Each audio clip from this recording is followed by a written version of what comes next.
종교는 파헤칠수록 미스터리도 많습니다. 지난번 영상에서 도마가 예수의 부활을 의심하는 장면이 있었습니다. 죽었던 사람이 살아 돌아왔으니 상식적으로 당연한 일이죠. 오늘은 수많은 종교의 발상지인 인도로 넘어와서 부처의 죽음 이야기를 해보겠습니다. 부처는 어떻게 돌아가셨을까요? 간단히 말해서 부처는 독살이 되었다입니다. 열반경에 나와 있는 부처의 임종 기록입니다. 아난다여, 그대는 나를 위해 살라상수 사이의 머리를 북쪽으로 한 침상을 만들어라. 아난다여, 나는 피곤하니 누워야겠다.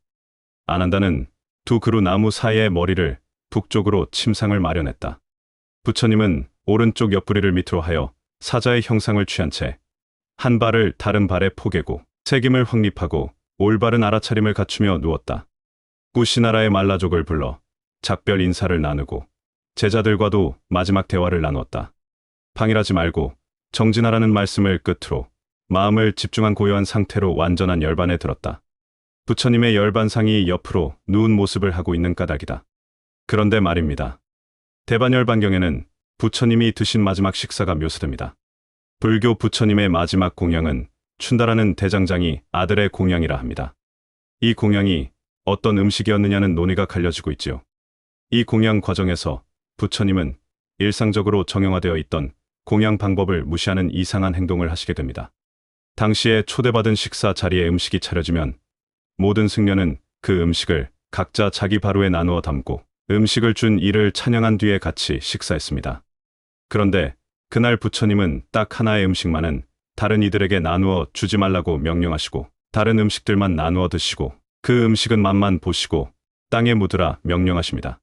그렇게 식사 자리가 끝나자 급하게 춘다에게 가르침을 주시고 축복해 주셨다고 합니다. 그리고 부처님은 피가 섞인 설사를 하고 급속히 쇠약해져 열반에 이르게 됩니다. 얼마나 다급했냐 하면 제대로 된 건물이 아니라 나무 사이에 침상을 걸고 그 위에서 돌아가셨다고 앞에서 말했죠.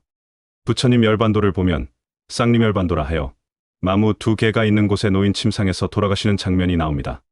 같이 있던 제자들 중 일부는 부처님을 부축하고 일부는 부처님께서 한 가지 음식을 나누어 먹지 않고 혼자만 드신 이상한 일을 생각하면서 음식에 뭔가 들어가 있었구나 라고 판단해 춘다를 끌고 나가려 했다고 합니다. 전승에 따르면 이때 춘다는 이미 구타를 당한 뒤였고 끌고 나가면 어떤 일이 일어나게 될지 모를 상황이었습니다. 그때 부처님께서 사람들을 말리고 춘다에게 다시 축복을 내리셨다고 합니다. 그리고 절대 춘다를 건드리지 말라는 명령을 내리셨다고 합니다. 그래서 일부 학자들은 독살 시도가 아닐까 의심을 하기도 합니다. 음식에 독이 있음을 아시고 제자들이 먹지 못하도록 하셨다는 거죠.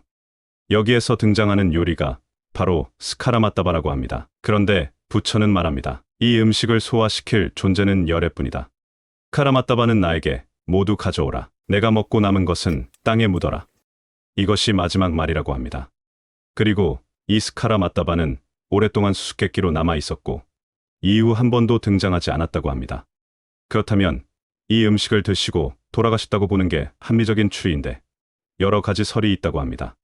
첫 번째, 돼지고기 설입니다. 5세기 때의 유명한 주석가 붓다고 사는 스카라마따바를 연한 야생 돼지고기라고 설명했다고 하죠. 중국의 역경사들은 전단양 나무버섯으로 옮겼다고 합니다. 그러나 전 동국대 교수 호진 스님의 설명에 의하면 언어학적으로 스카라는 돼지라는 말이고 마따바는 부드러운, 연한이라는 의미가 있다고 합니다. 때문에 스카라마따바는 분명히 연한 돼지고기한 의미로 받아들이게 정설입니다. 귀한 요리를 먹고 부처님이 설사와 토열을 했다는 것인데 아마도 80노구의 소화력이 인도의 더운 날씨에 상한 돼지요리에 견딜 수 없었을지도 모르죠. 당시에 고기를 먹었나 하는 의문도 있지만 초기 불교에서는 고기를 먹었다고 합니다. 음식을 공양했다고 알려진 춘다의 미숙한 실수이거나 누가 독을 탈 수도 있었겠지요. 당시 인도의 종파 갈등으로 그런 분위기가 있었다고 합니다. 두 번째, 독버섯설입니다. 우리나라를 포함한 북방불교에서 주로 주장하는 내용이죠. 인도나 네팔에서는 아직까지도 버섯 요리가 많이 있습니다. 독버섯은 섭취 시 독극물에 의한 구토, 설사, 환각 등의 고통을 동반한 증상을 일으키고 심한 경우 죽음까지 이르게 한다고 합니다. 기록되어 있는 부처의 마지막 증상과 거의 비슷하죠. 버섯류들은 변화가 심하여 구분하기가 어려워 지금도 독버섯에 의한 사망사고가 끊이지 않고 있지요. 이 역시 독살설을 부정하기 어렵지요. 세 번째, 송로버섯 설입니다. 돼지와 버섯이 하는 공통 분모에서 나온다면 송로버섯이 아닌가 하는 이야기도 있습니다. 돼지를 이용해 캐는 버섯이 다름 아닌 송로버섯이지요. 돼지의 후각 수용체 유전자 수는 냄새를 잘 맡는다는 개보다 많습니다. 즉, 냄새를 잘 맡는다는 이야기지요. 송로버섯은 땅속의 다이아몬드라 불립니다. 암퇴지를 이용해 송로버섯을 찾는다고 합니다. 송로버섯에서 발생하는 냄새는 마치 돼지 수컷의 발정기에 나타나는 성호르몬 냄새와 비슷하다고 하지요.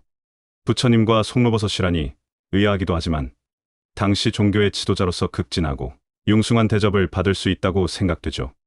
만일 송로버섯이었다고 해도 더욱 독살설을 부정하긴 어렵지요. 송로버섯은 독버섯이 아니었기 때문이죠. 마지막으로 사망 원인은 노안 또는 지병으로 봅니다. 즉, 독살은 아니라는 거죠. 부처님 열반을 다룬 초기 경전에는 음식 묘사가 없기 때문에 아마 그냥 병에 걸려 돌아가신 것이라 보는 겁니다.